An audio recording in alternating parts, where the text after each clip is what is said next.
Praise the Lord. വെളിപാട് പുസ്തകത്തിൽ നിന്നുള്ള വായന, അധ്യായം 7, തിരുവചനങ്ങൾ 9 മുതൽ 17 വരെ. ഇതിനുശേഷം ഞാൻ നോക്കിയപ്പോൾ ഇതാ എണ്ണിത്തിട്ടപ്പെടുത്താൻ ആർക്കും സാധിക്കാത്ത ഒരു വലിയ ജനക്കൂട്ടം. അവർ സകല ജനതകളിലും ഗോത്രങ്ങളിലും രാജ്യങ്ങളിലും ഭാഷകളിലും നിന്നുള്ളവർ. അവർ വെള്ളയങ്കി അണിഞ്ഞ് കൈകളിൽ കുരുത്തോലയുമായി സിംഹാസനത്തിനു മുമ്പിലും കുഞ്ഞാടിൻ്റെ മുമ്പിലും നിന്നിരുന്നു. അവർ ഉച്ചത്തിൽ വിളിച്ചു പറഞ്ഞു, സിംഹാസനാരൂഢനായ നമ്മുടെ ദൈവത്തിൻ്റെയും കുഞ്ഞാടിൻ്റെയും പക്കലാണ് രക്ഷ. ദൂതന്മാരെല്ലാം സിംഹാസനത്തിനും ശ്രേഷ്ഠന്മാർക്കും 4 ജീവികൾക്കും ചുറ്റും നിന്നു. അവർ സിംഹാസനത്തിൻ്റെ മുമ്പിൽ കമിഴ്ന്നു വീണ് ദൈവത്തെ ആരാധിച്ചുകൊണ്ട് പറഞ്ഞു, ആമേൻ. നമ്മുടെ ദൈവത്തിന് സ്തുതിയും മഹത്വവും ജ്ഞാനവും കൃതജ്ഞതയും ബഹുമാനവും അധികാരവും ആധിപത്യവും എന്നേക്കും ഉണ്ടായിരിക്കട്ടെ. ആമേൻ. ശ്രേഷ്ഠന്മാരിൽ ഒരുവൻ എന്നോട് ചോദിച്ചു, വെള്ളയങ്കി അണിഞ്ഞ ഇവർ ആരാണ്? ഇവർ എവിടെ നിന്ന് വരുന്നു? ഞാൻ മറുപടി പറഞ്ഞു, പ്രഭോ, അങ്ങേക്കറിയാമല്ലോ. അപ്പോൾ അവൻ പറഞ്ഞു, ഇവരാണ് വലിയ ഞെരുക്കത്തിൽ നിന്ന് വന്നവർ. കുഞ്ഞാടിൻ്റെ രക്തത്തിൽ തങ്ങളുടെ വസ്ത്രങ്ങൾ കഴുകി വെളുപ്പിച്ചവർ. അതുകൊണ്ട് ഇവർ ദൈവത്തിൻ്റെ സിംഹാസനത്തിന് മുമ്പിൽ നിൽക്കും. അവിടുത്തെ ആലയത്തിൽ രാപകൽ അവിടുത്തെ ശുശ്രൂഷിക്കുകയും ചെയ്യും. സിംഹാസനസ്ഥൻ തൻ്റെ സാന്നിധ്യത്തിൻ്റെ കൂടാരത്തിൽ അവർക്ക് അഭയം നൽകും. ഇനി ഒരിക്കലും അവർക്ക് വിശക്കുകയോ ദാഹിക്കുകയോ ഇല്ല. വെയിലോ ചൂടോ അവരുടെ മേൽ പതിക്കുകയില്ല. എന്തെന്നാൽ സിംഹാസന മധ്യത്തിലിരിക്കുന്ന കുഞ്ഞാട് അവരെ മേയിക്കുകയും ജീവജലത്തിൻ്റെ ഉറവകളിലേക്ക് നയിക്കുകയും ചെയ്യും. ദൈവം അവരുടെ കണ്ണുകളിൽ നിന്ന് കണ്ണീർ തുടച്ചു നീക്കും. ദൈവവചനമാണ് നാം കേട്ടത്. സ്നേഹമുള്ളവരെ, വെളിപാട് പുസ്തകം നമ്മൾ പഠന വിഷയമാക്കുകയാണ്. വിശുദ്ധ യോഹന്നാന് ലഭിച്ച വെളിപാട്. ഈ വെളിപാട് പുസ്തകത്തിൻ്റെ ചില പ്രത്യേകതകൾ നമ്മൾ കഴിഞ്ഞ തവണ കണ്ടു. ഈ പുസ്തകം മനസ്സിലാക്കണമെന്നുണ്ടെങ്കിൽ ഏതു പുസ്തകം എന്നതുപോലെ ഈ പുസ്തകം എഴുതപ്പെട്ട സാഹചര്യം മനസ്സിലാക്കണം. ആരാണ് ഇതെഴുതിയത്? എന്നാണ് ഇതെഴുതിയത്? എന്ത് പ്രത്യേക സാഹചര്യത്തിലാണ് ഈ പുസ്തകം എഴുതപ്പെട്ടത് എന്ന് മനസ്സിലാക്കിയെങ്കിലേ ഈ പുസ്തകത്തിൻ്റെ ഉള്ളടക്കം ഗ്രഹിക്കാനായിട്ട് നമുക്ക് സാധിക്കുകയുള്ളൂ. ആര്, എന്ന്, എവിടെ വെച്ച്, ആർക്കു വേണ്ടി എന്നതൊക്കെയുള്ള ചോദ്യം പൊതുവായ ചോദ്യങ്ങളാണ്. പക്ഷേ ഈ ചോദ്യങ്ങൾക്ക് ഉത്തരം കണ്ടെത്താതെ സനാതനമായ ദൈവവചനം മനസ്സിലാക്കാനായിട്ട് ബുദ്ധിമുട്ടുണ്ടാകും. ദൈവത്തിൻ്റെ വചനത്തിന് ആരംഭമില്ല, അവസാനമില്ല. അത് എന്നും നിലനിൽക്കുന്നതാണ്, ശാശ്വതമാണ്, നിത്യമാണ്. പക്ഷേ ഈ നിത്യമായ ആരംഭമില്ലാത്ത ദൈവവചനം പ്രത്യേക ജീവിത സാഹചര്യത്തിൽ, പ്രത്യേക ചരിത്ര പശ്ചാത്തലത്തിലാണ് സമൂർത്തമായി കടന്നു വരുന്നത്. വചനം മാംസമായി നമ്മുടെ ഇടയിൽ വസിച്ചു എന്ന് യോഹന്നാൻ യേശുവിനെക്കുറിച്ച് പറയും. യേശു മാംസം ധരിച്ച വചനം ജീവിച്ച പലസ്തീനായിലെ പ്രത്യേക സാഹചര്യങ്ങൾ മനസ്സിലാക്കുന്നത് സുവിശേഷം മനസ്സിലാക്കാനായിട്ട് സഹായകമാകും. അതിനേക്കാൾ കൂടുതൽ ഈ വെളിപാട് പുസ്തകം മനസ്സിലാക്കാൻ പുസ്തകം എഴുതപ്പെട്ട സാഹചര്യം മനസ്സിലാക്കിയിരിക്കുന്നത് ആവശ്യമാണ്. ഇത് എഴുതുന്ന ഗ്രന്ഥകാരൻ തന്നെ പറയുന്നുണ്ട്, യോഹന്നാനായ ഞാൻ പാത്മോസ് ദ്വീപിലായിരുന്നു. യേശുവിന് നൽകിയ സാക്ഷ്യത്തെ പ്രതി പാത്മോസ് ദ്വീപിലായിരുന്ന ഒരു വ്യക്തിയാണ് ഇതെഴുതുന്നത്. കാഴ്ച കാണാൻ പോയതല്ല, ടൂറിസ്റ്റായിട്ട് പോയതല്ല. പാത്മോസിലേക്ക് നാടുകടത്തപ്പെട്ടവനാണ്. യേശുവിന് നൽകിയ സാക്ഷ്യത്തിൻ്റെ പേരിൽ നാടുകടത്തപ്പെട്ടൊരു ദ്വീപിൽ പ്രവാസിയായി തടവുകാരനായി കഴിയുന്ന വ്യക്തിയാണ് ഈ വെളിപാട് പുസ്തകം എഴുതിയിരിക്കുന്നത് എന്ന് ഗ്രന്ഥകാരൻ തന്നെ പറയുന്നുണ്ട്. ഏതു സാഹചര്യമായിരുന്നു അത്? പൊതുവേ പറയപ്പെടുന്നത് ഈ പുസ്തകം എഴുതിയത് AD 95 അടുത്ത കാലഘട്ടത്തിലാണ്. ബൈബിളിലെ അവസാനത്തെ പുസ്തകങ്ങളിലൊന്നാണ്. AD 95 കൂടി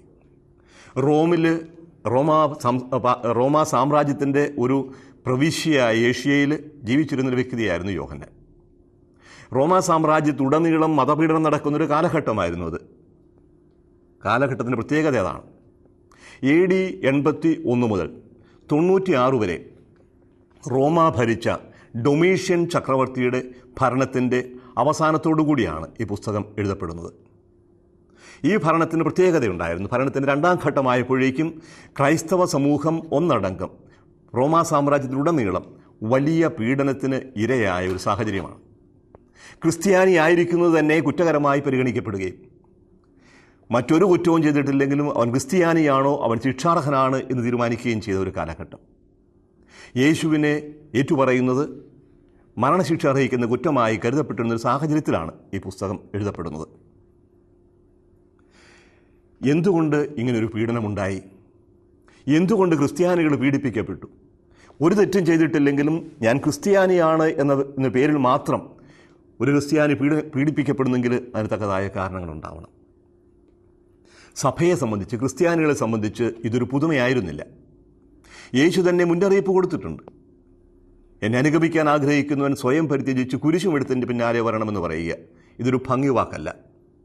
റോമക്കാർ നാട് ഭരിക്കുന്ന കാലത്ത് കുരിശെടുക്കുക, കുരിശിൽ മരിക്കുക എന്നത് ഒരു കുറ്റവാളിയുടെ ശിക്ഷയാണ്.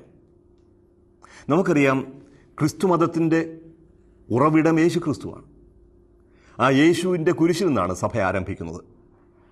ഏകദേശം 3 വർഷം പലസ്തീനായിൽ പ്രസംഗിച്ച യേശുവിനെ ഇവൻ യാതൊരു കുറ്റവും ചെയ്തിട്ടില്ല എന്ന് ന്യായാധിപന്മാർ ആവർത്തിച്ചു പറഞ്ഞിട്ടും കുരിശ് തറച്ചു കൊന്നത് നമുക്കറിയാം. അവിടുന്നാണ് സഭയുടെ തുടക്കം. കുരിശിൽ നിന്ന് ആരംഭിച്ച സഭ ഈ കുരിശ് മുന്നിൽ കണ്ടുകൊണ്ടാണ് വളർന്നു വന്നത്. പക്ഷേ സഭ ആരംഭത്തിൽ നേരിടുന്ന പീഡനങ്ങൾ വളരെ സംഘടിതമായിരുന്നില്ല.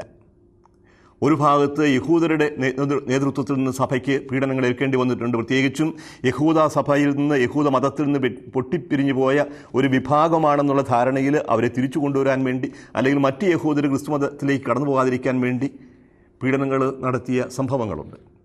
അപ്പോസ്തലന്മാരുടെ പ്രവർത്തനങ്ങൾ നമ്മൾ കാണും. ചില സാഹചര്യങ്ങളിൽ വിജാതീയർ ഒരുമിച്ചുകൂടി ക്രിസ്ത്യാനികളെ പീഡിപ്പിച്ച സാഹചര്യങ്ങളുണ്ട്. ഇതൊക്കെ വളരെ ഒറ്റപ്പെട്ട സംഭവങ്ങളായിരുന്നു. ആ സാഹചര്യങ്ങളിലൊക്കെ റോമൻ ഭരണാധികാരികൾ തന്നെ ഇടപെട്ട് ക്രിസ്ത്യാനികൾക്ക് സംരക്ഷണം നൽകുന്ന സംഭവങ്ങളും രേഖപ്പെടുത്തിയിട്ടുണ്ട് അപ്പസ്തോല പ്രവർത്തനങ്ങളിലൊക്കെ. അതുകൊണ്ട് തന്നെയാണ് വിശുദ്ധ അപ്പസ്തോലൻ പൗലോസ് റോമക്കാർക്കെഴുതിയ ലേഖനത്തിലും വിശുദ്ധ പത്രോസിൻ്റെ ലേഖനത്തിലുമൊക്കെ അധികാരികളെ അനുസരിക്കണം, അംഗീകരിക്കണം. അധികാരം ദൈവത്തിൽ നിന്നാണ്, ദൈവത്തിൽ നിന്നില്ലാതെ ഒരു അംഗീകാരവുമില്ല. അപ്പോൾ അധികാരികളെ അംഗീകരിക്കാത്തവൻ ദൈവത്തെയാണ് അംഗീകരിക്കാത്തത് എന്നൊക്കെ പഠിപ്പിക്കുന്ന ബൈബിൾ ഭാഗങ്ങൾ ധാരാളമുണ്ട്. അപ്പോൾ ഒരു നിസ്സഹകരണമോ അല്ലെങ്കിൽ മതത്തിൻ്റെ പേരിൽ രാഷ്ട്രത്തെ എതിർക്കുകയോ ചെയ്യുന്ന ഒരു വിഭാഗമായിരുന്നില്ല ക്രിസ്ത്യാനികൾ. പക്ഷേ ക്രിസ്തുമതം ശക്തമായ മതപീഡനം നേരിട്ടത് റോമിൽ വെച്ചാണ്. സംഘടിതമായ രീതിയിൽ ഔദ്യോഗികമായ നിയമത്തിൻ്റെ പശ്ചാത്തലത്തിൽ ക്രിസ്ത്യാനി ആയിരിക്കുക എന്നത് കുറ്റകരമായി പരിഗണിക്കപ്പെടാൻ തുടങ്ങിയത് റോമിലാണ്. അത് നീറോയുടെ ഭരണകാലത്ത്. നീറോ ആണ് ക്രിസ്തുമതത്തെ നിഷേധിക്കുകയും ക്രിസ്തുമതം കുറ്റകരമായി പരിഗണിക്കാൻ തുടങ്ങുകയും ചെയ്തത്. നീറോ ഒരു കൽപ്പന ഇറക്കി. ലത്തീൻ വളരെ ഹ്രസ്വമായ, വളരെ കൃത്യമായ ഭാഷയാണ്.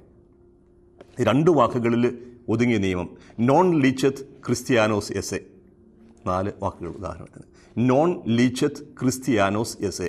It's a crime to be a Christian. It's not allowed to be a Christian. ക്രിസ്ത്യാനി ആയിരിക്കുക കുറ്റകരമാണ്. ഇതാണ് നിയമം. മറ്റൊരു കുറ്റവും ചെയ്തിട്ടില്ലെങ്കിലും നീ ക്രിസ്ത്യാനിയാണോ, അതിനാൽ തന്നെ നീ കുറ്റവാളിയാണ്. ഇതാണ് നീറോ കൊണ്ടുവന്ന നിയമം. നീറോ ഇങ്ങനൊരു നിയമം കൊണ്ടുവരാൻ കാരണമുണ്ടായിരുന്നു. കാരണം പ്രധാനമായിട്ടും റോമിലുണ്ടായ ഒരു സംഭവമാണ്. AD 64 ജൂലൈ 18 അർദ്ധരാത്രിയോടടുത്ത സമയത്ത് റോമിലെ ടൈബർ നദിയുടെ തീരത്ത് വലിയൊരു അഗ്നിബാധയുണ്ടായി. വളരെ പെട്ടെന്ന് അഗ്നി കത്തിപ്പടർന്നു. പല ചേരി പ്രദേശങ്ങളിൽ ആരംഭിച്ച ഈ അഗ്നി നഗരത്തിൻ്റെ നാനാഭാഗങ്ങളിലേക്കും വ്യാപിച്ചു. 7 ദിവസം നീണ്ടു നിന്നു റോമിലെ ഈ അഗ്നി താണ്ഡവം. പല സ്ഥലത്ത് ഒരേ സമയത്ത് അഗ്നി പൊട്ടി പുറപ്പെട്ടു എന്നാണ് ചരിത്രകാരന്മാർ പറയുന്നത്.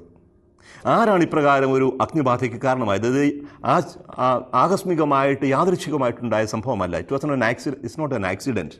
ഇത് കൃത്യമായി ആരോ കണക്ക് കൂട്ടി ചെയ്തതാണ്. നീറോ ആണ് ഇതിന് ഉത്തരവാദി എന്ന് പൊതുവെ സംസാരമുണ്ടായി. നീറോ ഒരു ഭ്രാന്തനായിട്ടാണ് പരിഗണിക്കപ്പെട്ടിരുന്നത്. നീറോയുടെ ഭ്രാന്തമായ ആശയം നിലനിൽക്കുന്ന റോമ നശിപ്പിച്ചതിന് ശേഷം പുതിയൊരു നഗരം പണിയുക, അതിന് നീറോപോളിസ് എന്ന് പേര് കൊടുക്കുക.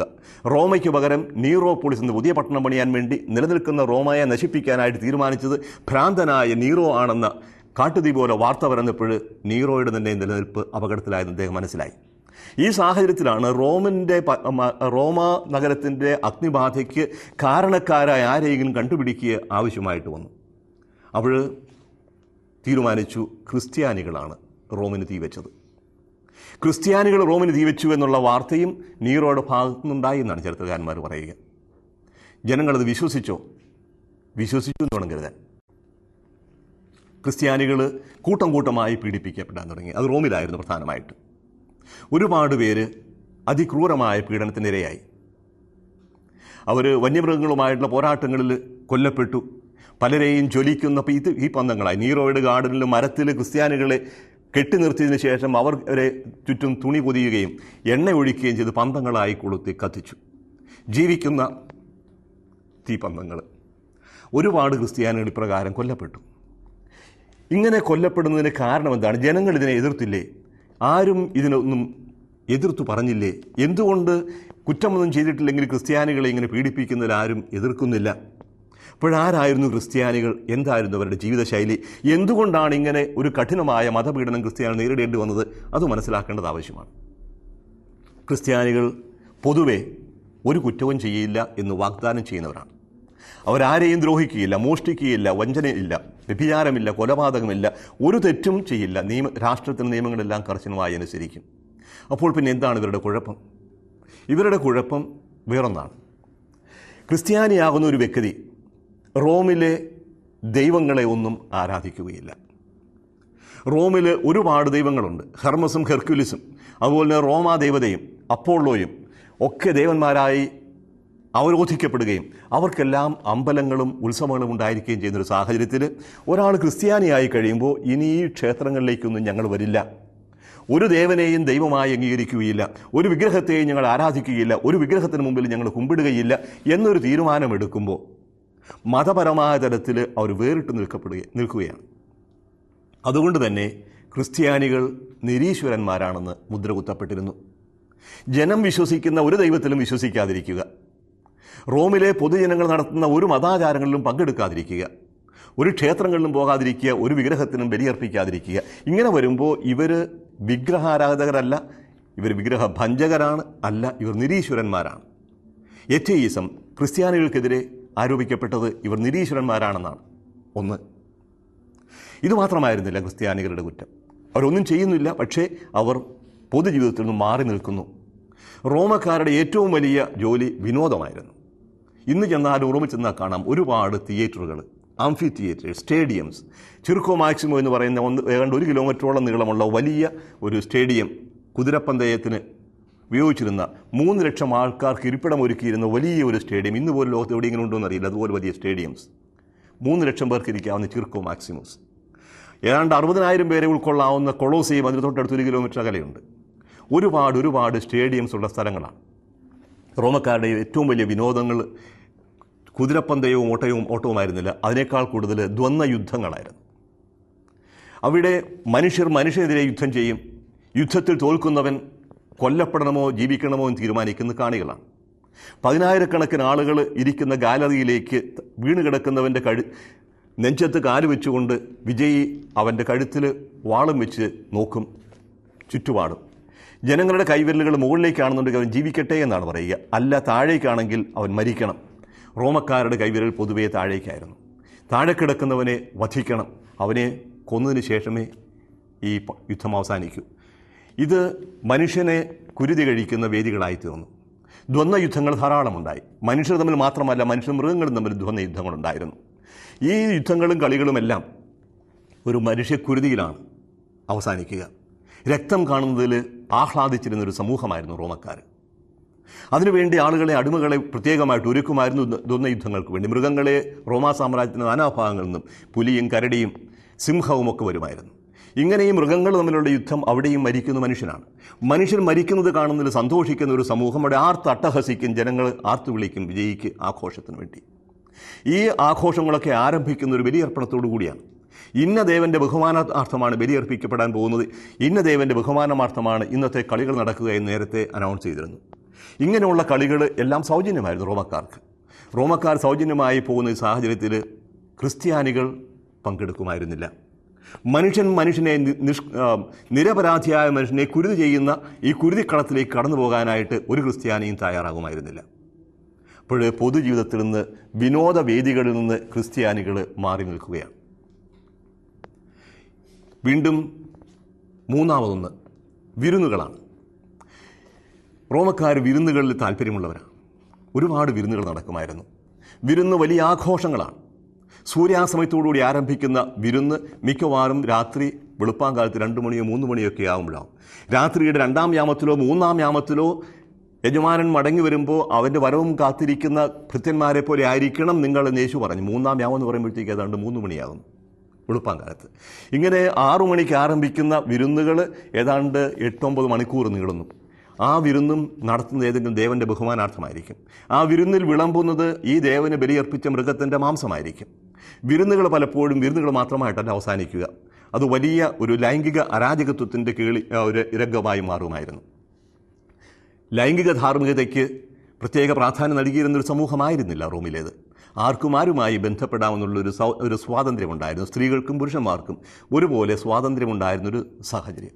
അപ്പോൾ ഇങ്ങനെ വിരുന്നുകൾ പലപ്പോഴും വലിയ മധുരോത്സവങ്ങളായി ആഭാസങ്ങളായി അവസാനിക്കുന്നൊരു സാഹചര്യത്തിൽ, അതും ഏതെങ്കിലും ദേവൻ്റെ ബഹുമാനാർത്ഥം നടത്തുന്നൊരു സാഹചര്യത്തിൽ ക്രിസ്ത്യാനികൾക്ക്, യേശുവിനെ ദൈവമായി ആരാധിക്കുകയും സ്വീകരിക്കുകയും ചെയ്യുന്ന വ്യക്തികൾക്ക്, 10 പ്രമാണങ്ങൾ അനുസരിക്കുന്ന ക്രിസ്ത്യാനികൾക്ക് ഈ വിരുന്നുകളിലും പങ്കുചേരാൻ സാധിക്കുമായിരുന്നില്ല.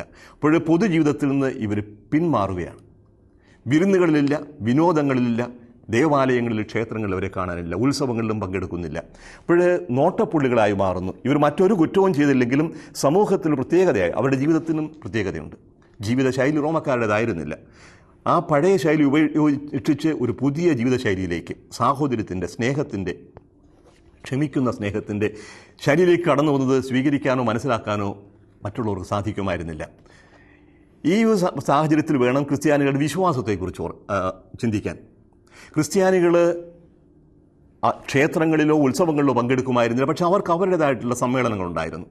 അധിക പങ്കും അടിമകളാണ് ആദ്യ നൂറ്റാണ്ട് ക്രിസ്ത്യാനികളായവർ. ചുരുക്കം നേതാക്കന്മാരും പ്രഭുക്കന്മാരും ഉണ്ടായിരുന്നെങ്കിലും അധിക പങ്കും അടിമകളാണ്, താഴേക്കിടയിലുള്ളവർ. അടിമകളിൽ പകലന്തിയോളം ജോലി ചെയ്യണം. രാത്രി കാലങ്ങളിൽ മാത്രമേ അവർക്ക് ഫ്രീ ടൈം കിട്ടുകയുള്ളൂ. ആ സമയത്താണ് ഒരുമിച്ച് കൂടുക. അതും ഏതെങ്കിലും പ്രഭുവിൻ്റെ വീട്ടിൽ സമ്മേളിക്കാൻ അത് സാധിച്ചെന്ന് വരില്ല. അതുകൊണ്ട് പലപ്പോഴും വിജന പ്രദേശങ്ങളിലോ പുഴയോരങ്ങളിലോ അല്ലെങ്കിൽ ഭൂഗർഭാലയങ്ങളിലോ ഒക്കെയാണ് ഒരുമിച്ച് കൂടുക. അവർ രാത്രി ഒരുമിച്ച് കൂടും, അവരൊരുമിച്ച് കൂടി പ്രാർത്ഥിക്കും, സ്തോത്രഗീതങ്ങൾ ആലപിക്കും. ആ സ്തോത്രഗീതാലപത്തിൻ്റെ അവസാനം അവർ കർത്താവിൻ്റെ വിരുന്നിൽ പങ്കുചേരും.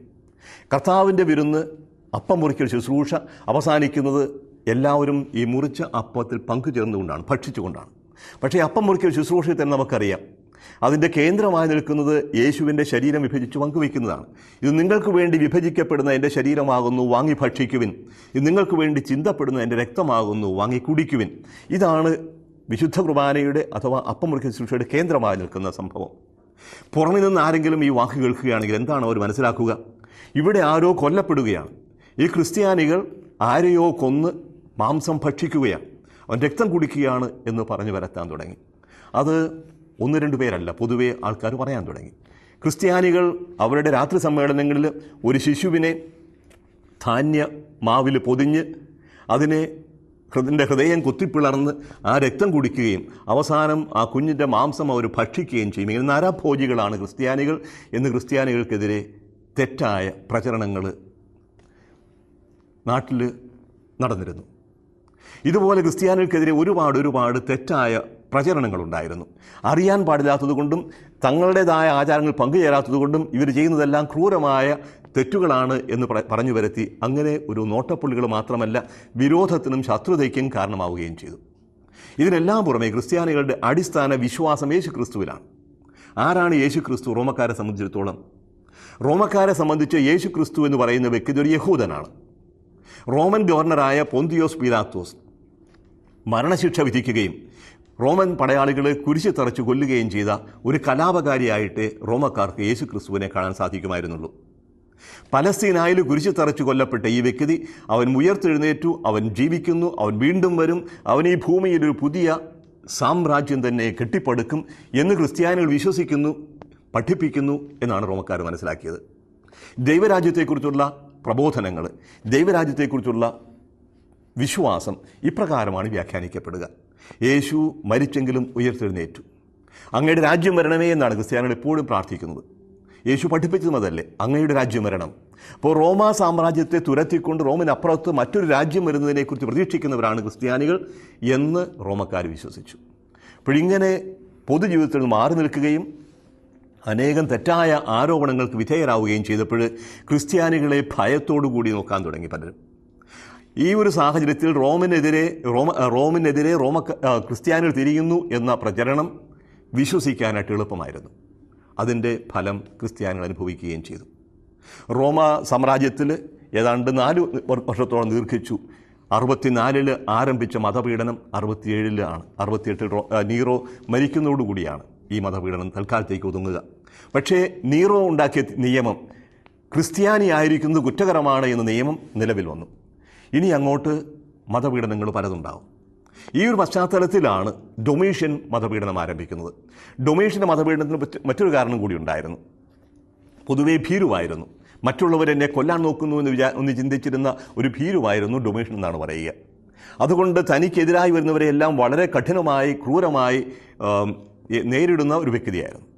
അതിനു പുറമെ തൻ്റെ അധികാരം എല്ലാവരും അംഗീകരിക്കുന്നതിൻ്റെ അടയാളമായി തന്നെ കർത്താവും ദൈവവുമായി ഏറ്റുപറയണം. ഡോമിനൂസ് ദേവൂസ്, ഡോമിനൂസ് മേവൂസ്, ദേവൂസ് മേവൂസ്, എൻ്റെ ദൈവം എൻ്റെ കർത്താവ് എന്ന്, എൻ്റെ കർത്താവും ദൈവവും എന്ന് ചക്രവർത്തിയെ അഭിസംബോധന ചെയ്യണം എന്ന ഒരു നിയമം ചക്രവർത്തി ഉണ്ടാക്കി. അത് തന്നെയുമല്ല, ചക്രവർത്തിയെ ദൈവമായി അംഗീകരിക്കുന്നതിൻ്റെ അടയാളമായി സാമ്രാജ്യത്തിലുള്ളവരെല്ലാവരും ആണ്ടിലൊരിക്കൽ ചക്രവർത്തിയുടെ പ്രതിമയ്ക്ക് മുമ്പിൽ ധൂപമർപ്പിക്കുകയും എൻ്റെ കർത്താവും എൻ്റെ ദൈവവും എന്ന് ഏറ്റുപറയുകയും ചെയ്യണം. ഇങ്ങനെ ഒരു നിയമവും കൂടി ഉണ്ടാക്കി. മറ്റ് ജനതകളെ സംബന്ധിച്ച് പ്രശ്നമല്ല. 1000 ദേവന്മാരെ ആരാധിക്കുന്നിടത്ത് മറ്റൊരു ദേവനും കൂടി ഉണ്ടായാലും പ്രശ്നമല്ല. എല്ലാവർക്കും അറിയാം ഡൊമീഷ്യൻ ദൈവമൊന്നുമല്ല, മനുഷ്യനാണ്. പക്ഷേ ദൈവമായിട്ട് അംഗീകരിക്കപ്പെടുന്നു, നല്ല കാര്യം, കൊടുത്തേക്കാം, അവർക്കും ഒരു പിടി കുന്തുരിക്കം. അതിനപ്പുറത്തൊരു വിശ്വാസ പ്രതിസന്ധി മറ്റുള്ളവർക്കുണ്ടായിരുന്നില്ല.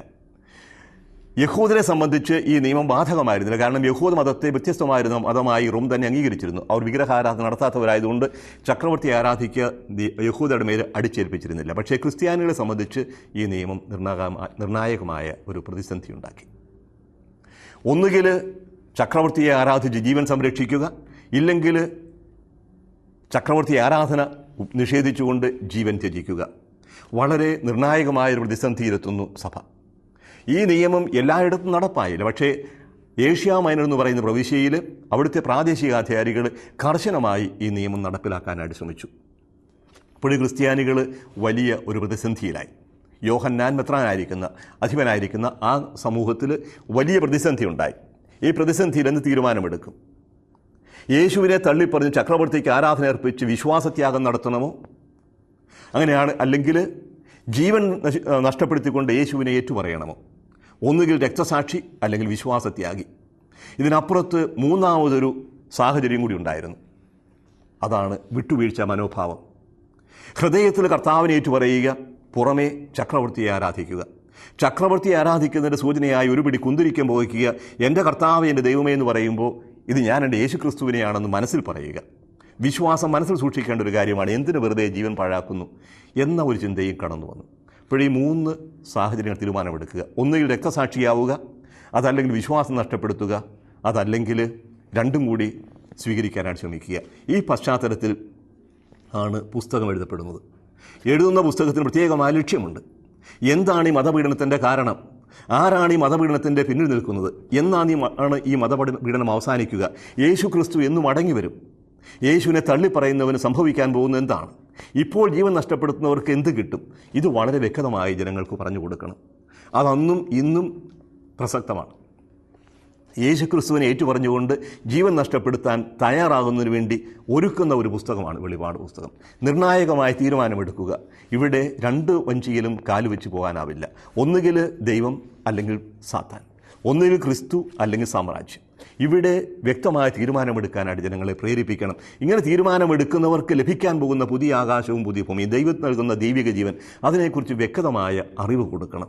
ഈ ഒരു ലക്ഷ്യത്തോടു കൂടിയാണ് വെളിപാട് പുസ്തകം എഴുതപ്പെടുന്നത്. ഇതിൻ്റെ മറ്റു വിശദാംശങ്ങളിലേക്ക് നമ്മൾ തുടർന്ന് പോകുന്നതായിരിക്കും. ഒരു നിമിഷം പ്രാർത്ഥിച്ചുകൊണ്ട് നമുക്ക് ഈ പ്രഭാഷണം അവസാനിപ്പിക്കാം. കാരുണ്യവാനും സ്നേഹനിധിയുമായ ദൈവമേ, വലിയ ഞെരുക്കത്തിലൂടെ കടന്നു വന്നവർ, കുഞ്ഞാടിൻ്റെ രക്തത്തിൽ തങ്ങളുടെ വസ്ത്രം കഴുകി വെടിപ്പാക്കിയവർ എന്നും ആ കുഞ്ഞാടിനോടുകൂടി ആയിരിക്കും എന്ന് ഞങ്ങൾ വെളിപാട് പുസ്തകത്തിൽ നിന്ന് മനസ്സിലാക്കുന്നു. അവിടുത്തെ സിംഹാസനത്തിൽ, അവിടുത്തെ കൂടാരത്തിൽ അങ്ങ് അഭയം നൽകുമെന്നും ഞങ്ങൾ വിശ്വസിക്കുന്നു. കർത്താവായ യേശുവേ, ഞങ്ങളുടെ ജീവിത സാഹചര്യങ്ങളിൽ, എല്ലാ സാഹചര്യങ്ങളിലും അങ്ങേ ഏറ്റുപറയാനും അങ്ങനെയുള്ള വിശ്വാസം അതനുസരിച്ച് ജീവിക്കാനും അവിടെ ഞങ്ങൾ കൃപ നൽകണമേ. ബാഹ്യമായ സമ്മർദ്ദനങ്ങൾക്കോ പീഡനങ്ങൾക്കോ മറ്റു പ്രലോഭനങ്ങൾക്കോ വിധേയരാവാതെ വിശ്വസ്തയോടെ അങ്ങ് അനുഗമിക്കാനുള്ള കൃപ ഞങ്ങൾക്കെല്ലാവർക്കും പ്രദാനം ചെയ്യണമേ. നിത്യം പിതാവും പുത്രനും പരിശുദ്ധാത്മാവുമായ സർവേശ്വര. ആമേൻ.